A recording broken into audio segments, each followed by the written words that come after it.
Good afternoon and welcome to the Windsor Star's Net News at Noon. I'm Craig Pearson with Don McArthur, bringing you the best from the paper and the web. The Star's Sonia Puzic has written an exclusive story on today's front page about battles between cardiologists at the Hotel-Dieu Grace Hospital. Puzic was able to obtain an outside report that said, quote, there are extraordinary and bitter conflicts that cause patients to actually go out of town for hospitals. Exactly. And folks, so we have all kinds of videos on the website about that dog and pony show, big jobs announcement yesterday at the airport. We have Federica Nazani talking about it. We've got Eddie Francis talking about it. And we have Bill Wallace of Carlin Transportation based in Hamilton, Ontario, talking about it. Just for all the journalists that were there. He actually showed up about 30 minutes late for the presser, but he had some nice stuff to say when he did get there. Excellent. Toronto police are pitching in to help find a Windsor fugitive. Windsor police have issued a Canada-wide warrant for Mohammed Haji on a charge of first-degree murder.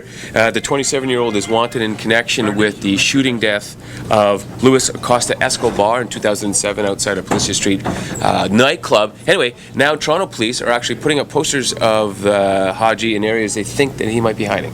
Okay, and Toronto cops, they've also released the name and picture of the Windsor man who they've arrested in connection with those G20 protests where cop cars were set alight in June, sort of in downtown TO there.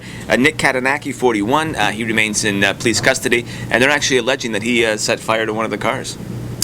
Windsor-built engines are going to power the new version of the best-selling truck in North America. Ford announced yesterday that the 5-liter V8 built at the Essex engine plant is going to go into the new F-150 series, which is good news. I was over there at the Dearborn press conference, and what was interesting is they put that engine on in their dynamometer lab, which is actually where they test engines, and they simulated the condition of just hammering down the accelerator going up a hill for like an hour. The turbocharger was glowing red with heat, and they say that can just go on all day long, although in real life it never does go that hard. Anyway, I guess there's some durability there.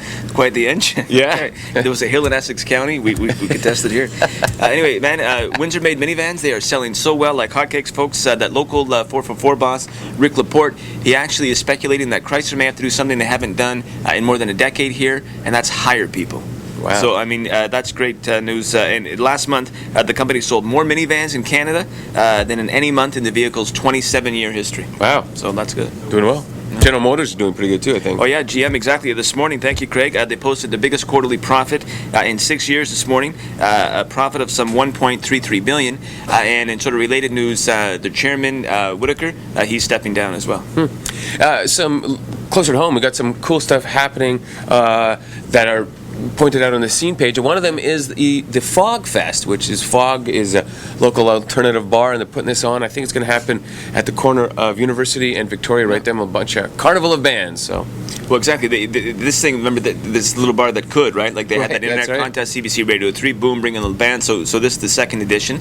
Now, Dawson Chen, in the Gonzo Chronicle, there in the scene page, he's written about Tom Lucier, who's one of the co-owners of Phog, who sort of expressed some disappointment that people are apparently going around downtown tearing down some posters for Phog Fest. And this Lucier guy, man, he's a bundle of energy. He's all about positivity, and he's just sort of saying, can't we all just get along and promote each other instead of pulling each other down like crabs? So check it out.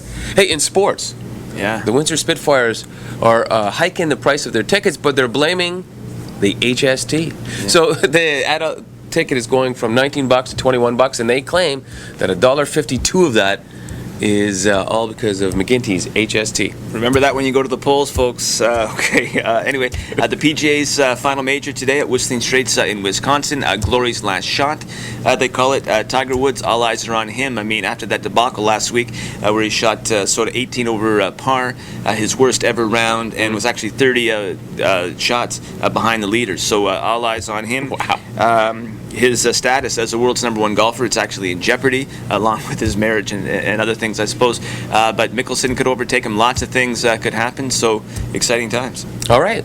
Thanks, guys. Online and on your porch, we are the Windsor Star.